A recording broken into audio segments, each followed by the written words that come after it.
Putri kecil yang cantik melemparkan bunga kepada pria bertopeng. Seorang pria jelek berdiri di bawah dan menangkap bunga sang putri. Melihat seorang pria berkulit hitam dengan wajah menakutkan, putri bungsu tersenyum. Dia malu. Tampaknya dia sangat senang. Kebahagiaan datang begitu tiba-tiba. Hingga sang raja langsung pingsan ketika melihat pria jelek di bawah. Ternyata raja memiliki 7 anak perempuan. Semuanya sudah mencapai usia pernikahan. Raja memutuskan untuk membuka kontes untuk menikahi putri-putrinya. Pada hari itu anak raja menggoda sang calon suami. 7 putri berdiri di atas menatap orang yang datang menggoda pengantin pria. Di bawah ini ada banyak pria kaya dari berbagai negara. Dan mereka juga bergantung pada hal itu untuk berada di garis depan. Kali ini sang putri melemparkan bunga ke bawah. Seorang pria berjanggut hitam menangkap bunga. Melihat senyum sang putri itu, maklum suka banget sama pria itu. Sisanya saudara perempuan melempar bunga kepada orang yang mereka sayangi.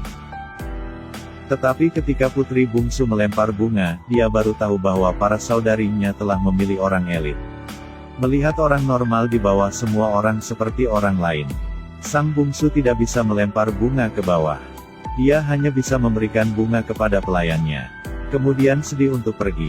Di sisi lain pria ini ingin pergi ke negara ini, untuk bersenang-senang dengan anak-anak. Tapi meski sendiri bertopeng masih terasa sakit. Kembali ke dunia manusia. Tapi berbeda dari dunia, sakitnya menangis bersama sang bulan. Aku sangat merindukan ratu. Juga wajah ratu. Sekaligus putri bungsu dimarahi sang raja. Karena putri bungsu tidak mengikuti aturan. 6 saudara perempuan juga menunduk dengan dingin kepada saudara perempuannya. Pada dasarnya 7 putri akan menikah bersamaan. Tapi karena putri bungsu mereka tidak bisa menikah. Putri bungsu memohon kepada ayah untuk memberinya lebih banyak waktu. Tetapi sang raja tidak setuju. Pernikahan putri tidak bisa menunggu lebih lama lagi. Tapi putri bungsu masih sabar dengan pendapatnya. Apapun itu, ini adalah hal besar dalam hidupnya. Raja sangat marah. Dia meminta penjaga untuk menemukan pria jelek untuk putrinya. Sang Tong berbaring di luar dan tidur. Sang Tong tertangkap oleh penjaga pakai jaring busur. Terpaksa pergi ke tempat melempar bunga, melihat pria yang memilih raja untuk dirinya sendiri. Putri bungsu tiba-tiba memikirkan, dia tidak mengerti mengapa ayahnya memilih pria jelek ini untuknya. Saat ini fenomena aneh tiba-tiba muncul, awan hitam perlahan mendekat. Guntur terus datang, putri kecil melihat pria jelek. Dia menemukan bagian dalam sampul pria jelek itu. Namanya juga pangeran yang lebih tampan dari manusia. Melihat wajah Tuan Sang Tong. Dengan kemuliaan yang kau bawa.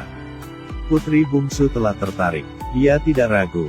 Memegang bunga dan melempar ke arah Sang Tong. 7 putri melemparkan bunga ke pengantin pria di hari yang sama. Ke-6 saudara perempuan memilih suami tampan dan kaya.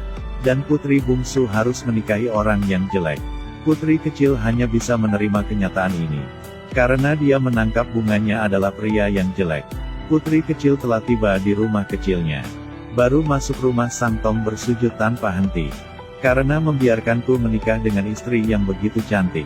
Ketika itu putri-putri mengunjungi adik perempuannya. Mereka melihat Sang Tong masih tertidur lelap. Putri bungsu mencoba membangunkannya, sampai putri bungsu menggoyang-goyang, tapi dia tetap tidur seperti babi. Akhirnya, putri bungsu terpaksa memotong tali, Sang Tong pun bangkit seperti itu. Para saudari menasihati putri bungsu. Tidak peduli lagi dengan ritual melempar bunga. Keluar dari tempat ini dengan cepat. Tapi sang putri kecil berkata jika dia sudah menangkap bunga, maka dia akan menghormati susunan takdir. Dia ingin melanjutkan hidup dengan Sang Tong. Para saudari mendengar bahwa saudari itu bertekad, mereka tidak menasehati untuk menghentikannya dan pergi. Tapi keluarga Sang Tong sangat miskin, nasi pun tidak ada untuk dimakan. Putri bungsu hanya bisa minta tolong sama saudaranya. Saudara perempuan yang marah melemparkan makanan ke tanah untuk menghina putri kecil itu. Dia menangis dalam rasa malu. Di sisi lain Sang Tong diberi makan teman-temannya untuk makan malam. Pasangan ini berebut beberapa makanan. Tapi saya tidak bisa bersaing. Gak ada makan jadi cuman bisa keluar dan memeluk perut lapar.